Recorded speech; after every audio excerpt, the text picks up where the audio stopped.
Just a quick word to say the Scotland Rugby podcast is now available every Tuesday. Join me, Andy Burke and Tom English for everything you need to know about the world of Scottish rugby. Just head to BBC Sounds and subscribe to the Scotland Rugby podcast. The Scottish Football Podcast from BBC Radio Scotland.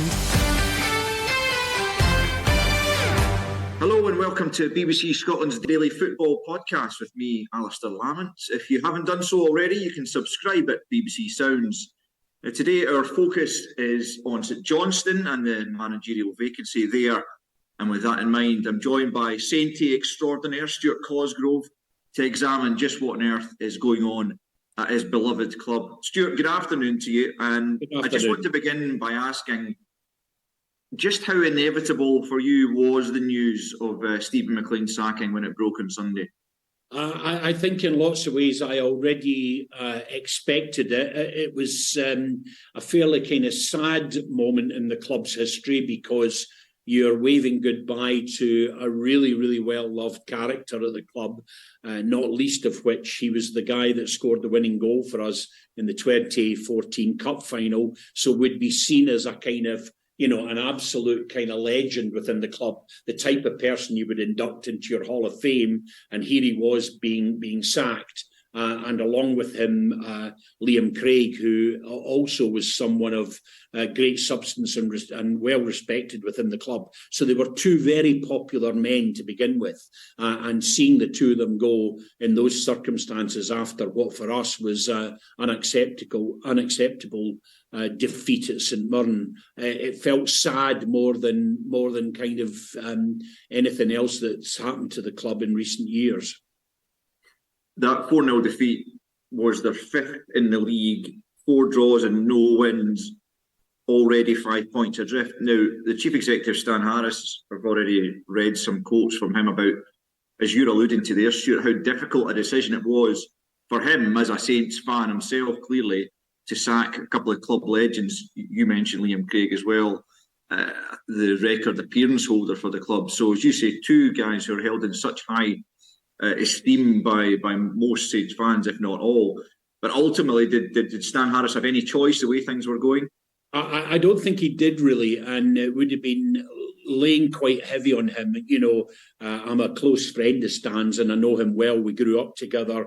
We went to Muirton Park as St Johnstone fans. We were together actually side by side when we beat Airdrie in what we'd now call a championship game, which got us promoted to the top league. And I've been to numerous games home and away with him, pre-season friendlies and everything. So he's somebody who's a very dear friend, and I have to say he has a marvellous collection of soulful house records as well, if you like your 12-inch discs. But he's someone who has the club at his heart. He's someone that's worked unpaid for the club over a very long period of time now, over 10, 15 years. And he's someone who I think is well-liked. He's a people person. Even in his own business, in the haulage company and that, he was seen as a really successful hands-on manager who the workforce liked. He was not someone that promoted people without benefit. He wasn't the kind of person that would, be doing pals acts with members of the staff. So in lots of ways, he was considered himself a friend of Steven MacLean and Liam Craig, but sacking them was something he did for St Johnstone, not for his reputation. Yeah. If we go back to the point at which Callum Davison was let go, obviously another guy who had, achieved something unprecedented for the club. But I must admit at that time I was kind of sceptical about the notion of replacing a manager with his assistant when he was put in charge at the tail end of last season. But to be fair to Steven MacLean, he initially did very well, ensured their safety, just one defeat in the last 6 games of last season. But I just wonder if any sense of optimism at that point quickly turned sour with the League Cup campaign, the humiliating home defeat by Stirling Albion. Was there almost a sense of dread coming into this league season after that for Saints fans? I think, generally I think there was, but it was always kind of balanced with the fact that he had made the decision and the pronouncement that he was going to transform the squad and he was not going to rush into making quick, expensive bookings. He was going to look into a market, predominantly the English loans market, to bring players of quality to Scotland, some of whom have been very good for us, others of whom have not delivered, others of whom are not yet bedded in.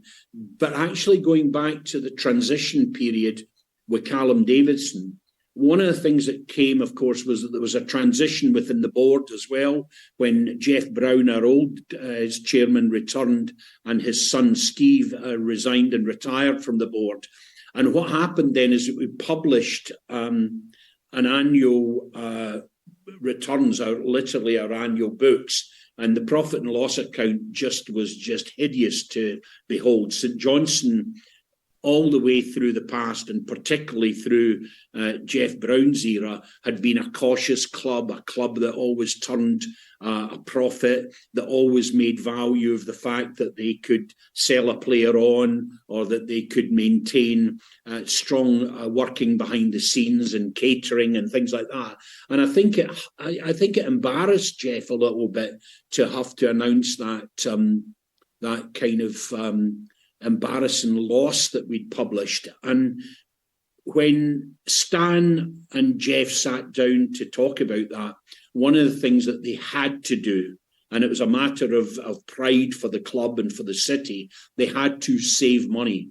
And by that, I mean, they didn't go into the kind of roulette wheel of stupid kind of stuff that you hear from other Scottish clubs. You know, we've got to spend. The manager has to open the checkbook. All of that rubbish that you hear almost daily in Scottish football. Whereas we had a very different story. We have to get back to being the club that doesn't overspend. So one of the things, of course, by employing Steven MacLean, was that he was a young guy. He knew the ropes, he knew the restraints and the constraints of the budget, and he was already in the club and therefore not an expensive booking by comparison with managers that might have come from elsewhere. So that was the motivation of it.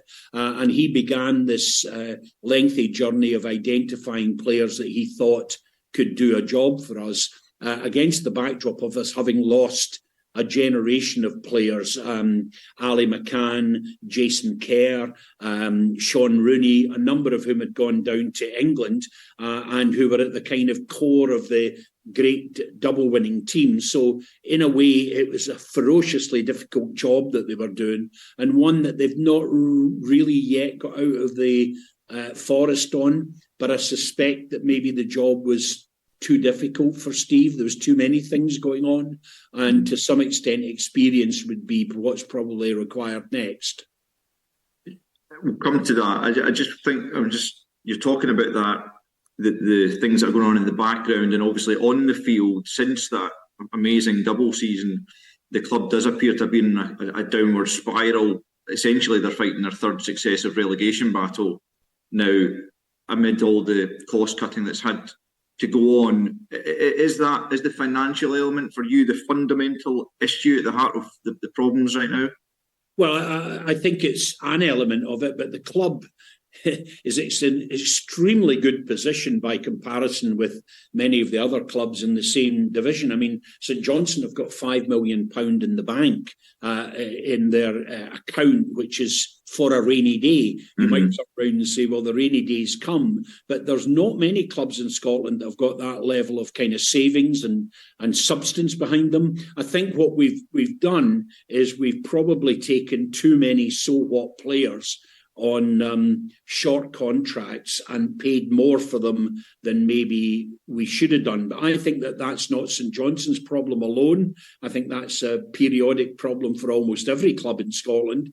And I think, like every other club in Scotland, we've maybe also kind of looked south to squad players from the bigger name teams. I mean, I think currently just now, if you looked at St Johnstone, we've got players from Liverpool, Newcastle, Chelsea, Watford. You know, you could name them, and some of them have been astonishingly good for us. Dan Phillips, the midfield player, has been a great signing, but others of them have got a lot more to do to prove that they're even close to being of St Johnstone standard. And that leaves you in that kind of equilibrium about, should we have been looking more? I know that we put in bids for D's at Inverness. We've looked at Simon Murray. Should we have been looking at players that are from the Scottish Championship and other lower leagues and made them a team that were hard to beat? That might have been a better option for us. We'll get some more of your thoughts just shortly, but with the search for a new manager having already begun, let's hear from the man who's been placed in interim charge for Wednesday night's game against Kilmarnock, at least. Alex Cleland has been speaking to the media today. Got the phone call just saying that, I was to go in and take it as interim manager, which I accepted. Of course I would, because I've been at club a long time and I've did that role before. So that was an easy decision for me. And then I just had to kind of get around all the staff and make sure they were okay as well. We're all absolutely gutted for our, two members of staff, Steven and Liam, because I think for what they've done for the club as coaches and as players, I think the fans will really respect that, and they hold them in such high regard as we did, and as the players did as well. So yeah, it's been a tough couple of days, but listen, we're looking forward to the game Wednesday, and that's what we need to focus on. The club then will try and find a new management team. I've just been told I'm interim for this game, and as I say, the process will be, we've got to let the club go and pick. I don't know, I'll not be part of the process. I'll just tie in with Roddy, Stan and the directors and the chairman. I spoke to Stephen, and Liam was the same. They said, come back to me at any point, Alec, if you need any advice, anything. So, and I will go back to them if I need to go back for any advice. Alex Cleland inherits a squad that must be at a pretty low ebb, Stuart. Steven MacLean was very clear in his final BBC interview that he felt some of those players had let him down. You discussed to an extent just a moment ago some of the individuals involved.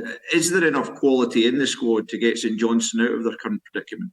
I think the simple answer to that is yes, but squads of this kind of players, they need to want to get out of this predicament.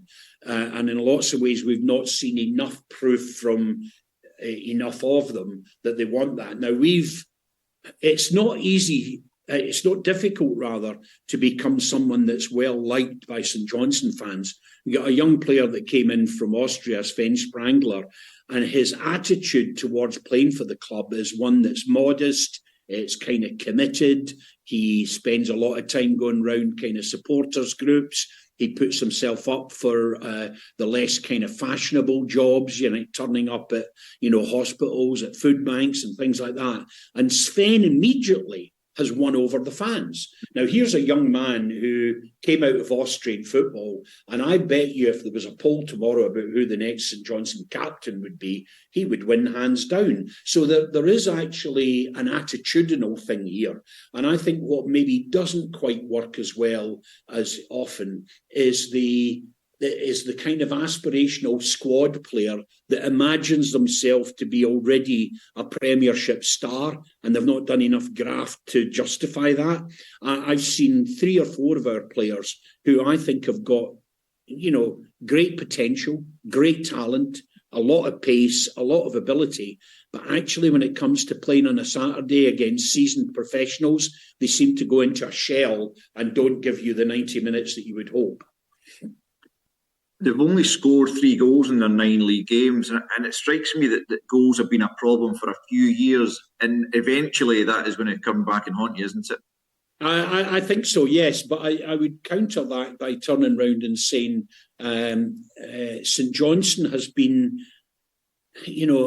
deeply unlucky with injuries. I mean, I'm meaning long-term injuries, not niggles. Suddenly, you're looking at a squad that you think is rich in potential strikers. Stevie May, Nicky Clark, Chris Kane, and Jeff Cott. Now, if you look at those 4, they're all probably kind of penalty box players in the main, but two of them, and probably arguably the two best of them, Chris Kane and Nicky Clark, have been out now for some, in the case of Kane, for a year and a half. Yeah. In the case of Clark, for certainly the best part of half a year. So we've kind of limped on with Stevie May playing as a main standalone striker, which is not his preferred role. He's better actually playing just off the main striker, and he's not getting the goals that we hoped. But then one of our top scorers would be probably, we've got goals from midfield, which is something we've not had for a while. And Max Kucherevi, the Ukrainian young player, has got a couple of good goals for us as well, two against Dundee, which makes him an instant hero. Who would you like to see taking charge? One of the things that I'm not keen on, and it's, you guys love it in the media, boy do you love it, which is the runners and riders, where you just simply throw a group of names into the mix and we all have to squabble around it. And I've seen the kind of the list that's there, and I have to say none of it really excites me. There's nothing about any of the people that are being pitched that I think, oh wow, he's got the job, he's the one. I'm almost tiring of the idea that we should bring in someone that's already well loved by the fans, because we've been burnt by that one in the past. I'm not a great fan, really, of looking at players that managers that have kind of been in similar problems to us. I mean, Livingston, for example, are hardly kind of setting the world on fire. They're probably the club most likely that St Johnstone could catch if we went on a run. So people talking about Davy Martindale, I'm less convinced. There's a lot of people also want to go with a laptop manager. We've got a group of fans who congregate on a fairly famous Scottish board, and they're very much about analysis, about statistics, about data, and to some extent they want a modern manager that has those skills. But we've seen recently, not least at Rangers and indeed at Hibernian, that those young managers full of PowerPoint excellence can be duds. Yeah. So it's quite a difficult one. I'm at a loss if I'm honest with you. The only thing I would say is whoever gets appointed will be appointed through process and will be someone that will be affordable to the club, and he'll probably be someone that will be tasked with working with what he's got. Maybe an extra couple of quid to make signings in the January window, but it'll not be somebody that will be given carte blanche, that's for sure. But I hope that person arrives. They'll have my full support. I will back them. Is experience crucial? You can analyse experience so many different ways. Does it mean that you've managed to kind of dig away at get results with a scratch squad of, Kelly's heroes, of players that are not brilliant but know how to do their job? That's one way of saying, that would suit. That would be David Martindale, certainly done that at Livingston. Were you to turn around and say, well, it needs to be somebody that's kind of proven, and Derek McInnes has proven already at Perth that he's got all of the abilities to do the job. He might now consider, and with due respect, that Kilmarnock's a bigger job than St Johnstone now, just by virtue of where they are in the league and him being settled in life. So I think that to some extent he's out. I don't know about Tommy Wright. He was very popular with Jeff Brown and also therefore with Stan Harris's era. So I think that he will be considered, but I think they would be looking at him as a kind of senior advisor rather than the tracksuit manager. Mm-hmm. Just to broaden out slightly to finish off with Stuart, we've seen other clubs promote from within recently as well. Barry Robson did an incredible job last season, but he's another young manager now finding results hard to come by. And it's not an easy one for him going down to Fir Park this midweek. Not at all, because I think that you get the feeling that he's, even within a matter of a month, gone from being, the future of Aberdeen to, oh no, shaky peg time. And that's how difficult it is in Scotland. I look back at the period of time that Callum Davidson was with us. We had a really decent European run. We'd won 2 cups. We'd probably defied all of the odds to achieve what we achieved. But the standard of football was pretty pitiful soon thereafter. And I think an awful lot of people felt that Callum was too cautious, that he was too stubborn about change, that he didn't really have an eye for a striker. He was always stronger as kind of managing our defence. We could do a bit of that now as well. But I don't think that everybody that I speak to outside St Johnstone say, oh, I couldn't believe it when you got rid of your manager. And you have to turn around them and say, well, you've not been looking too closely, have you? Because Callum Davidson was under pressure for months and months before he ended up leaving. And on that same note of young manager Stephen Naismith, so close to what would have been a massive result for him personally, and of course Hearts generally at Ibrox, but he now takes them into a home game against Livingston, again in real need of 3 points ahead of the rematch with Rangers in the League Cup semi.